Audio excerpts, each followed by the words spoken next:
239 kilometers stretched out in front of the riders as they began the final monument of the season in Lombardia, the 115th edition, from Como to Bergamo, and a group of 10 riders assembling out front after a long effort to establish the early break. It was Victor Campenaerts and Tim Wellens joining the party late on.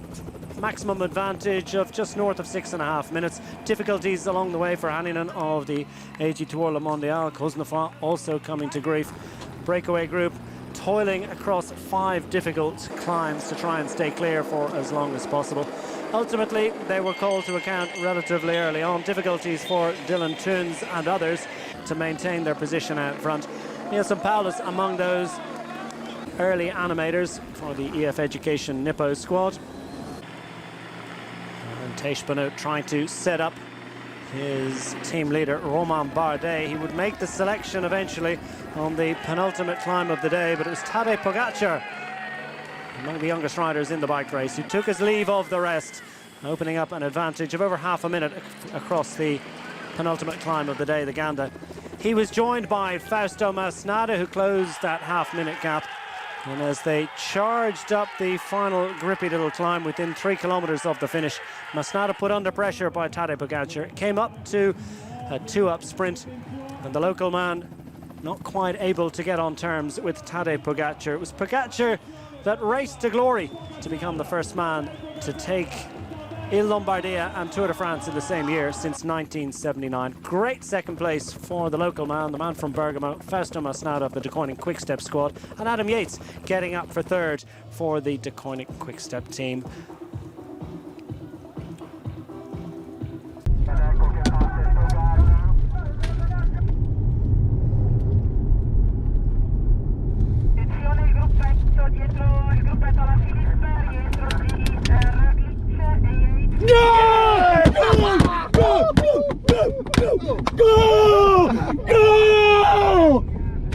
Io che la faccio, bravo.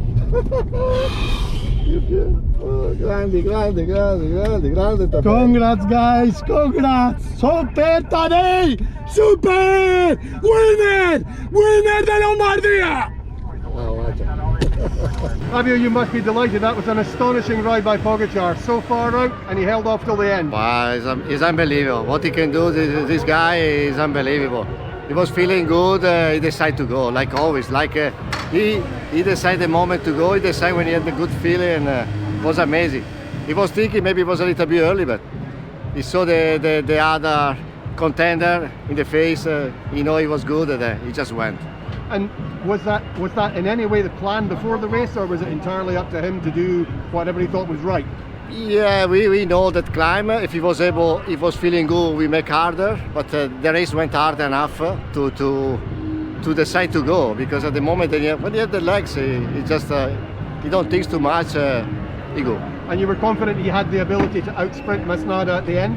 Yeah, I know Masnada is a great rider. He was able to go back to Tadej because he know really the downhill from here, he know from the area. This downhill he did 1,000 times.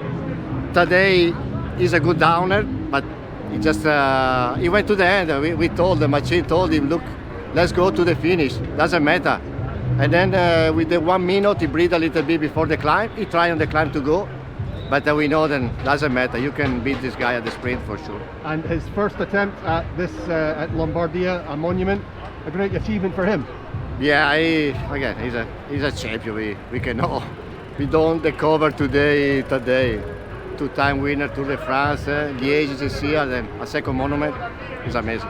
That was a phenomenal ride from Masnada. Didn't quite make it at the end. Disappointment, but you must be pleased with the way he rode the race. Yeah, exactly. I mean, we rode because we wanted to win the race big time. Masnada makes a move, but it's quite a good move, because like that we could maybe block Pogacar in the front. But at the end you see how strong he was, so I think we did the maximum. Yeah, what were you saying to him from the car? Was he aware of the overall situation? Well, we could give him the information that he was closing the gap in the descent.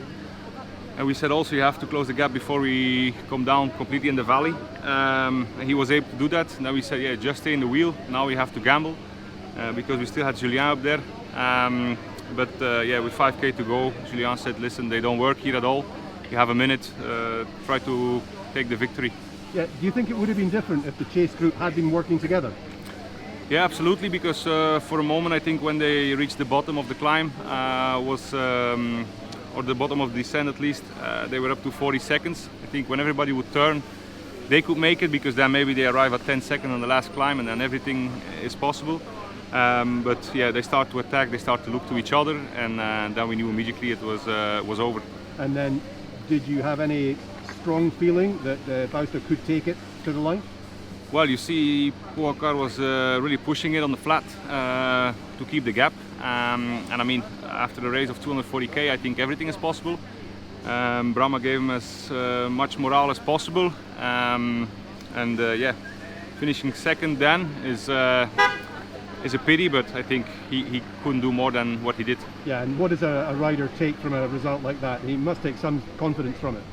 Absolutely, you see already week by week he's improving again.